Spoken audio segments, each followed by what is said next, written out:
In this demonstration, we're going to be learning about watercolors. We're going to do the watercolor wash in the background of our Dragonfly picture. Okay, in our Dragonfly picture, we want to have a nice even watercolor wash in the background with blue and green. I'm going to let you choose whatever color you want. This one I've used the cool colors. The cool colors being blue, green, and violet. You can see the main colors in my composition here are blue, and there's green here, and then the wings are kind of green, and violet. I did end up putting a little warm color yellow and red right there to kind of draw the eye around and make some interest. But if you want to, you can do this in backwards fashion. You can use warm in the background and cool on the wings. But let's try to keep those colors separate. So in my next example, the one that I'm actually doing for the video, I will do warm colors. Okay, so we're going to get started with a couple things about watercolors. Number one, these are watercolor brushes. This is a really large one. This is for doing the washing in the background. I have smaller ones for loading in some extra color once we're done with the watercolor, and then I have some little teeny detail ones that we might get out for just a few little extra shapes, like those little red dots here that I did on my wings. This is what your watercolor set should look like: red, orange, yellow, green, blue, purple, and then brown and black, which we're not going to be using right away. And if you're right-handed, I prefer to have my watercolors on my right-hand side. If you're left-handed, obviously you'd have your stuff over here on the left-hand side.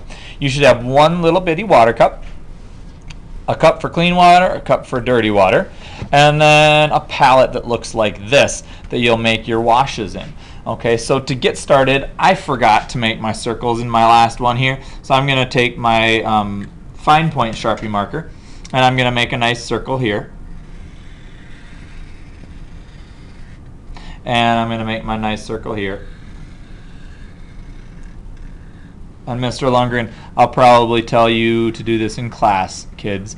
Okay, there's my circle for that wing and my circle for this wing that are also overlapped underneath, so you can't really see them. Okay, now to get started, you're going to use your big watercolor wash brush, and you're going to fill in a couple of these little divots with clean fresh water. And of course you can already see that my brush has blue in it from making my example. So you want to make sure that you've got nice clean water in there. Mine's a little on the blue side.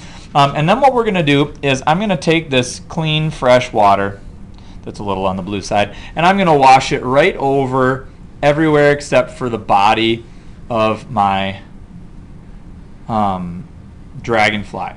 You can hardly see it. It's just a little bit glisteny right here where I've put that water. But the thing is, anywhere where water goes, your watercolors will want to follow. So if you put water over the whole painting, your whole painting will want to absorb the color. But if you go around your shapes, if I tilt this in the light now, you can kind of see where the water is and where it isn't. I don't have it on the wing, but I do in the background there. Your water, the colors will want to go into where it's wet. Okay, so make sure that you're careful with where you put your watercolors, or where you put your just fresh water. As you paint, make sure you're always pulling the brush. Okay, a lot of kids take their hand and smash the brush into the paper like that, but you always want to make sure you're holding it nicely like this, like it's a pencil, and that you're pulling your brush. You can pull to right to left, left to right, up and down, whatever it is. You can pull your brush, but you don't want to ever smash your brush into the paper or into your paints for that matter. Now that I've got the background nicely watered in, I'm going to get some clean fresh water, and I'm going to get, oops, I want it to have warm colors for this example. So let me wash my brush out. Give me a good example to here, dump my dirty water out, and then put some nice clean fresh water in.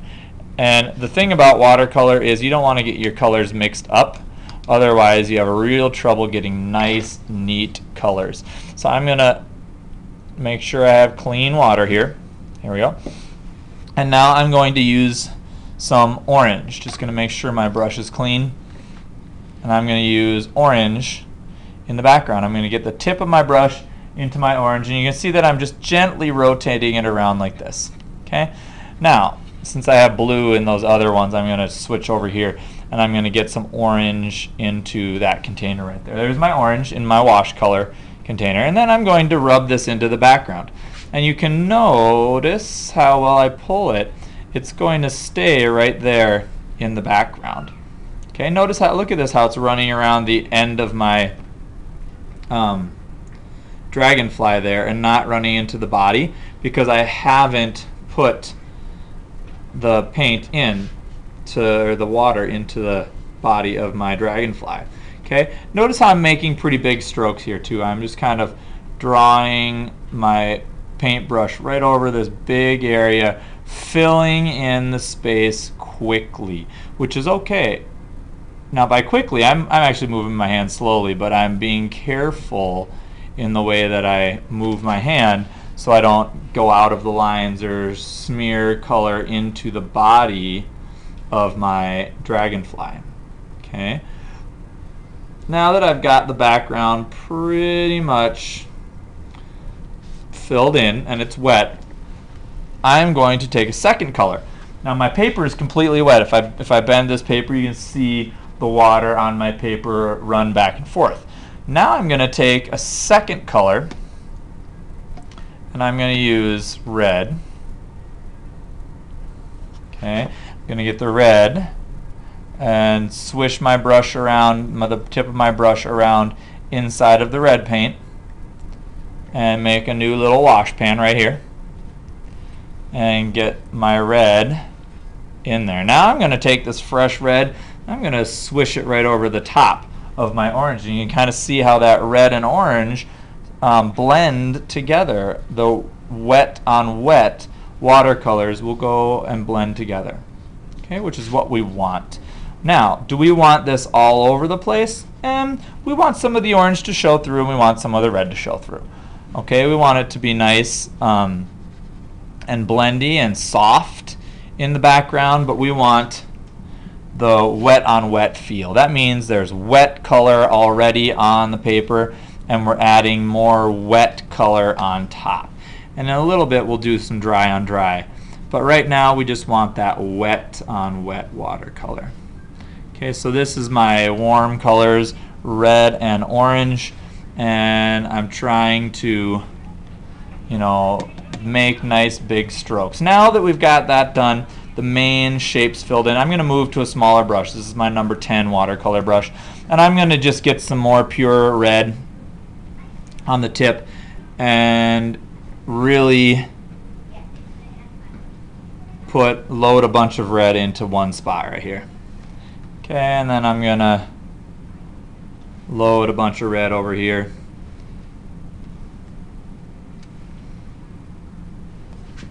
And wash my brush out. Now I'm going to go back and do yellow on the body of my dragonfly. Okay, my red and orange are going to overpower my yellow, so I'm going to dump that water out and get some clean fresh water for my yellow. Now yellow being our weakest color, I am going to just get it right out of the pan. I'm not going to make a wash out of it. I'm just going to take it right out of the paint container there. And I'm going to carefully use this larger brush, or this rather smaller brush compared to our other one, to do the body of the dragonfly. Okay, and notice how I'm not smashing my brush down. I'm gently pulling it and just using the tip to maneuver around my shapes.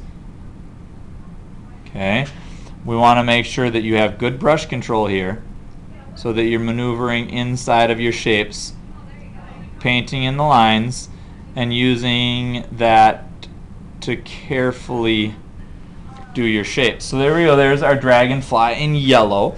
And now as we move into the wings, we're going to use our cool color. Here how I used the warm colors in the wings a little bit, I'm going to change now to do cool colors in the wings of my dragonfly.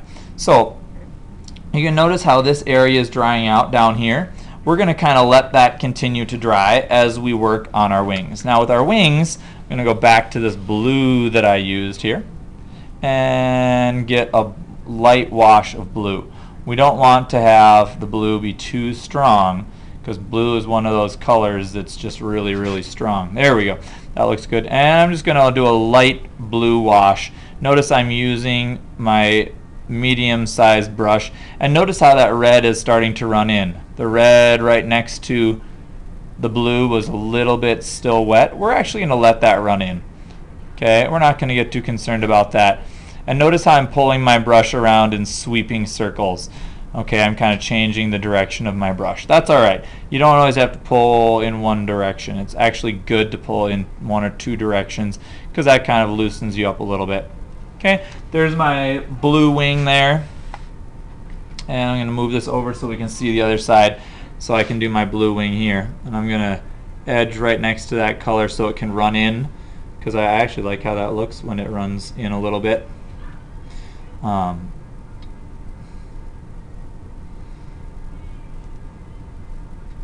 And once we get that done, I'm going to just go back and get a little pure blue and run it over the top of my wing. So here's my pure blue. Got a little bit on my brush, and I'm just going to run it right through here, just to kind of change the look. Make the top one just a little bit purer blue than that bottom one. And it's almost a little too dark, so I'm going to take this extra paper towel here and just kind of blot it. That's actually going to give a little texture to my wing as well. Okay, so there you go. That's going to give a little texture, going to make it a little softer. All right, and that's we're going to call that done. Actually, I'm going to do a little bit of wash of blue into the eyes up here.